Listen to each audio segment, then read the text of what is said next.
जय भीम साथियों। एक तो फूलन देवी के साथ जो हुआ उसको याद करिए। पिछले सालों में बहन मनीषा वाल्मीकि जो हाथरस में कांड हुआ उसको याद कीजिए। और रोज़मर्रा की ज़िंदगियों में आप क्या सुनते हैं उसको ध्यान कीजिए। और अदम गोंडवी साहब की एक कविता को ध्यान से सुनिए।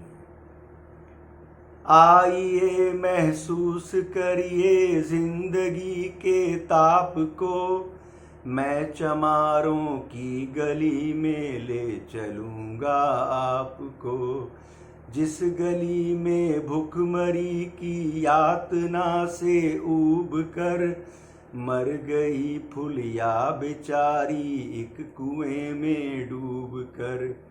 है सधी सिर पर बिनौली कंडियों की टोकरी, आ रही है सामने से हर कुआ की छोकरी।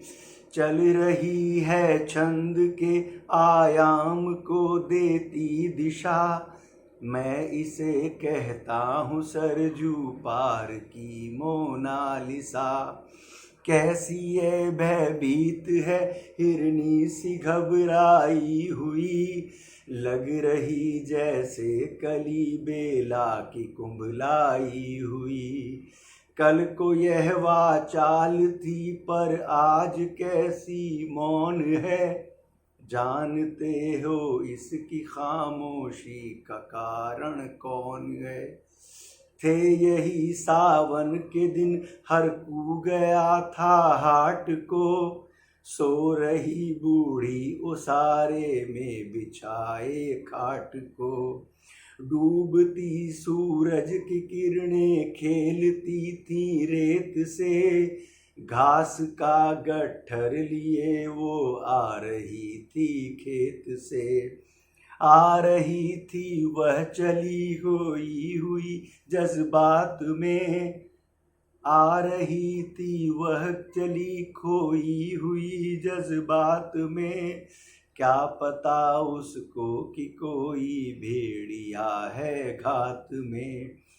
होनी से बेखबर कृष्णा बेखबर राहों में थी, मोड़ पर घूमी तो देखा अजनबी बाहों में थी।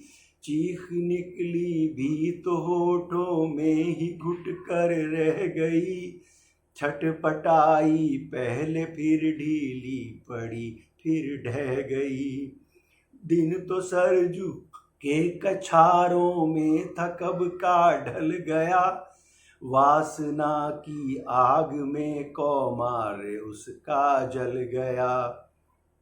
और उस दिन ये हवेली हंस रही थी मौज में, होश में आई तो कृष्णा थी पिता की गोद में। जुड़ गई थी भीड़ जिसमें जोर था सैलाब था, जो भी था अपनी सुनाने के लिए बेताब था। बढ़ के मंगल ने कहा काका तू कैसे मौन है, पूछ तो बेटी से आखिर वो दरिंदा कौन है। कोई हो संघर्ष से हम पांव मोड़ेंगे नहीं, कच्चा खा जाएंगे उसको जिंदा छोड़ेंगे नहीं। कैसे हो सकता है होनी कह के हम टाला करें, और ये दुश्मन बहू बेटी से मुंह काला करें।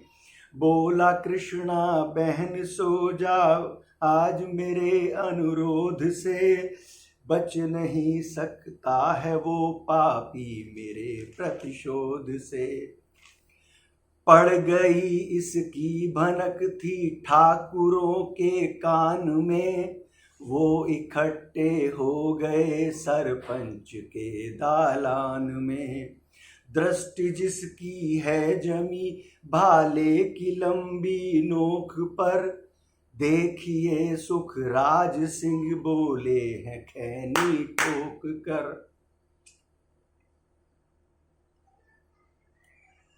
क्या कहें सरपंच भाई, क्या जमाना आ गया कल तलक जो पांव के नीचे था रुतबा पा गया। सरकार ये कहती है कि आपस में मिलजुल कर रहो, सुअर के बच्चों को अब कोरी नहीं हरिजन कहो। देखिए ना, ये जो कृष्णा है चमारों के यहाँ, पड़ गया है सीप का मोती गंवारों के यहाँ।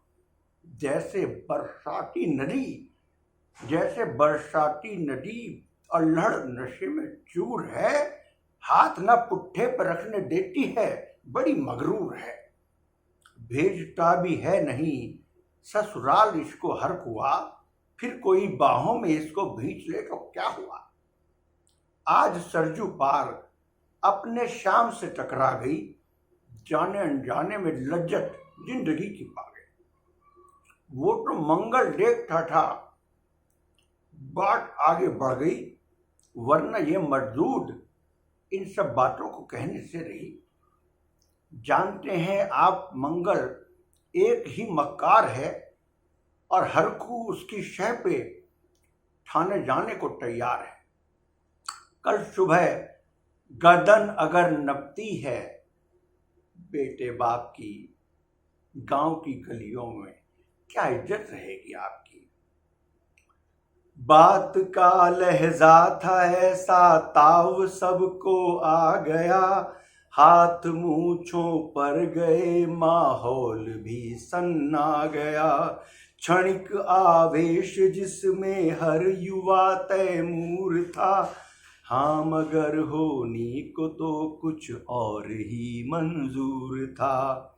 रात जो आया न वो तूफान अब पुरजोर था, भोर होते ही वहां का दृश्य बिल्कुल और था। सिर पे टोपी, बैत की लाठी संभाले हाथ में, एक दर्जन थे सिपाही ठाकुरों के साथ में। घेर कर बस्ती को कहा हल्के के थानेदार ने, जिसका मंगल नाम हो वो व्यक्ति आए सामने। निकला मंगल झोपड़ी का पल्ला थोड़ा खोल कर, एक सिपाही ने तभी लाठी चलाई दौड़ कर। गिर पड़ा मंगल तो माथा बूट से टकरा गया, सुन पड़ा फिर माल वो चोरी का तूने क्या किया। कैसी चोरी माल कैसा, उसने जैसे ही कहा, दन दनादन लाठियां फिर पड़ी, होश फिर जाता रहा। होश खोकर वह पड़ा था झोपड़ी के द्वार पर, ठाकुरों से फिर दरोगा ने कहा ललकार कर। मेरा मुंह क्या देखते हो, इसके मुंह में थूक दो, आग लाओ और इसकी झोपड़ी को फूंक दो। और फिर प्रतिशोध की आंधी वहां चलने लगी, बेसहारा निर्बलों की झोपड़ी जलने लगी। दुधमुहा बच्चा व बूढ़ा जो वहां खेड़े में था, वो अभागा दीन हिंसक भीड़ के घेरे में था। घर को जलते देख कर वे होश को खोने लगे, कुछ तो मन ही मन मगर कुछ जोर से रोने लगे। कह दो इन कुत्तों से, कुत्तों के पिल्लों से कि इतराए नहीं, हुक्म जब तक मैं न दूं कोई कहीं जाए नहीं। यह दरोगा जी के मुंह से शब्द झरते फूल से आ रहे थे ठेलते वो लोगों को अपने रूल से। फिर दहाड़े इनको डंडों से सुधारा जाएगा, इनको डंडों से सुधारा जाएगा, और ठाकुरों से जो भी टकराया वो मारा जाएगा। एक सिपाही ने कहा साइकिल किधर को मोड़ दें, होश में आया नहीं मंगल कहो तो छोड़ दें। बोला थानेदार मुर्गे की तरह मत बांग दो, होश में आया नहीं तो लाठियों पर टांग लो। ये समझते हैं कि ठाकुरों से उलझना खेल है, ऐसे पाजियों का ठिकाना घर नहीं जेल है। पूछते रहते हैं मुझसे लोग अक्सर यह सवाल, कैसा है कहिए न सरजू पार की कृष्णा का हाल। उनकी उत्सुकता को शहरी नग्नता के ज्वार को, सड़ रहे जनतंत्र के मक्कार पैरोकार को, धर्म संस्कृति और नैतिकता के ठेकेदार को, प्रांत के मंत्रीगणों को, केंद्र की सरकार को मैं निमंत्रण दे रहा हूँ, आए मेरे गांव में, तट पे नदियों के घनी अमराइयों की छांव में। गांव जिसमें आज पांचाली उघाड़ी जा रही, या अहिंसा की जहां पर नथ उतारी जा रही, हैं तरसते कितने ही मंगल लंगोटी के लिए, और बेचती हैं जिस्म कितनी कृष्ण रोटी के लिए, बेचती हैं जिस्म कितनी कृष्ण रोटी के लिए। Thank you everyone.